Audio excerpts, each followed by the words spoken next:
X-Men First Class probably had the most difficult challenge of any X-Men film. It had to prove that the X-Men franchise could remain relevant and strong after the disappointments of The Last Stand and X-Men Origins. Today we will be looking at whether the film managed to achieve that and put the X-Men franchise on the right track once again.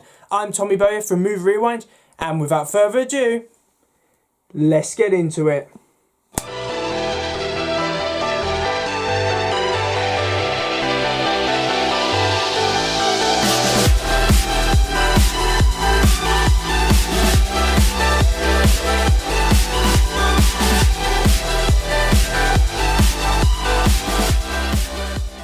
X-Men First Class was released in 2011 and it was directed by Matthew Vaughn. Originally it was supposed to be called X-Men Origins Magneto. However, following the disappointment of X-Men Origins Wolverine, it was decided to scrap that plan and transform this film into a massive prequel which would detail the creation of the X-Men as well as follow the early adventures of Professor X and Magneto. Now, as a prequel, it could have gone very wrong. It could have transformed into just a simple tick box exercise, although what Matthew Vaughn delivered was a compelling story with great characters and an interesting plot. Today I'll be looking at several elements of this film which makes me think that it's one of the best X-Men films ever released. The character development in this film is very, very strong. The two main characters, Charles Xavier and Eric Lencher, who by the end of this film become Professor X and Magneto, have a great deal of time dedicated to understanding what their views are on mutants and humans. The two are often seen debating, usually over a game of chess, over whether mutants should be superior and where their place fits into the human world. I think it's great that the film included to do that, because by the end of this film you completely understand why both men fall on different sides of the arguments and why Magneto becomes a villain and why Professor X becomes a hero. Mystique is also another character which gets so more development than she did in the original trilogy. She turns from just being Magneto's lackey into a compelling character who is conflicted over whether she should hide her mutation or embrace it. I think what they did with Mystique in this film is done very well and very relatable for a modern society. The majority of characters in this film, you understand why they fall on specific sides, and that's done very well. The villain of this film, Sebastian Shaw, is also, in my opinion, very underrated. While he isn't a massively compelling villain, he just has a very simple narrative. He wants mutants to be superior. You know, we've seen that before. However, I think he's well suited for this film because it isn't so much about the villain, it's about the characters involved and why they are all choosing to be on different sides. So I think Sebastian Shaw really fits in well to that and offers a threat. So I would say the character development in this film is a 10 out of 10 because all the characters are well developed and you understand why they are on opposing sides by the film's conclusion.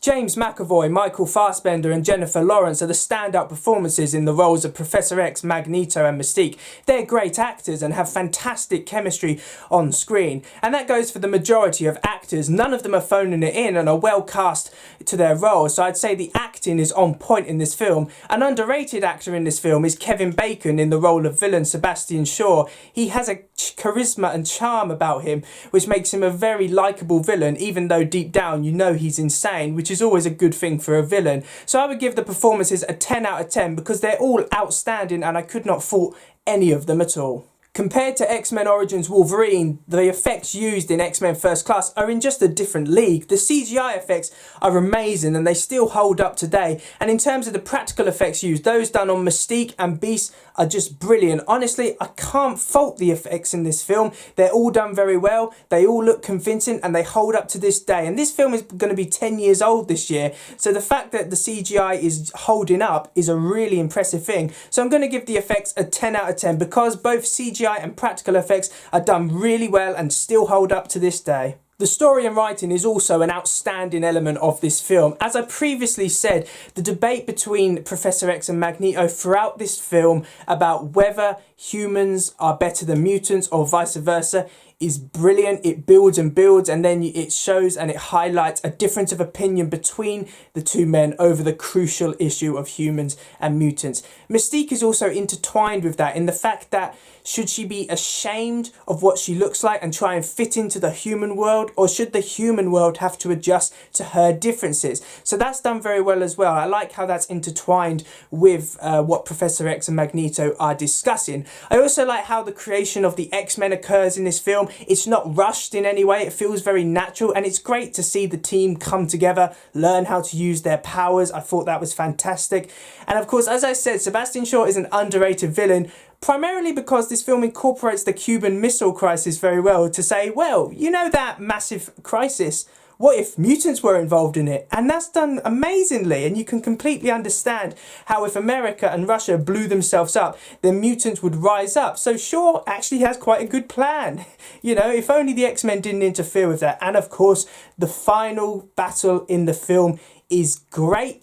One of the best battles in any X-Men film. And when Professor X loses the use of his legs, that's fantastic. I couldn't see it being done any other way. They took from the comic book, put it on the big screen, and it was done amazingly. So I'm going to give the story I'm writing a 10 out of 10 because this is a fantastic plot. It's one of the best of any X-Men film because it understands the characters, it has action, and it also has a bit of drama and emotion thrown in there for good measure as well. So for this film's special recognition, I'm just going to point out that this film, more than any other X-Men film before or after, embraces its comic book origins. I always like comic book films which do this. That's why I enjoy the original Spider-Man trilogy so much, because they're not afraid to act like a comic book. And X-Men First Class does that a lot, just in the style. The costumes, especially the X-Men costumes used in this film, look a lot more like the originals compared to the more dark black ones of the original trilogy. So for this film looking like a comic book, and that's something to do with the direction as well. Matthew Vaughn's direction is excellent. There's a lot of shots in this. The colour that's used makes it look bright. It's a bright and colourful X-Men film.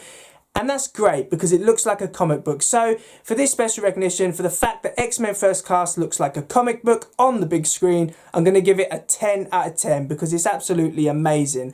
I love films which do this. I wish more would, and that's why X-Men First Class is held up high in my regard. So in conclusion, X-Men First Class for me is the peak of the X-Men franchise. It has fantastic actors, very well cast for their roles. It has a well thought out plot, and it uses the historical elements in where it's set very, very well. And it's not afraid to embrace its comic book origins. And that is why X-Men First Class gets a well-deserved 50 out of 50, which gives it a grade 1 ranking. Honestly, I could not find fault with this film, and I really, really tried. I watched it last night. I tried to see if there was any problems, but you know what? There isn't. It's a fantastic film, one of my favourite comic book films, and it is my favourite X-Men film. So thanks for watching, guys. I really do hope you enjoyed my X-Men First Class movie review. Please remember to like, comment and subscribe in order to receive great and maybe even improved quality content in the future. And of course, the next X-Men film I have to review is The Wolverine. Can Hugh Jackman show that he can do a solo film without it going terrible like the first one? We'll have to wait and see. So I will see you then. See ya!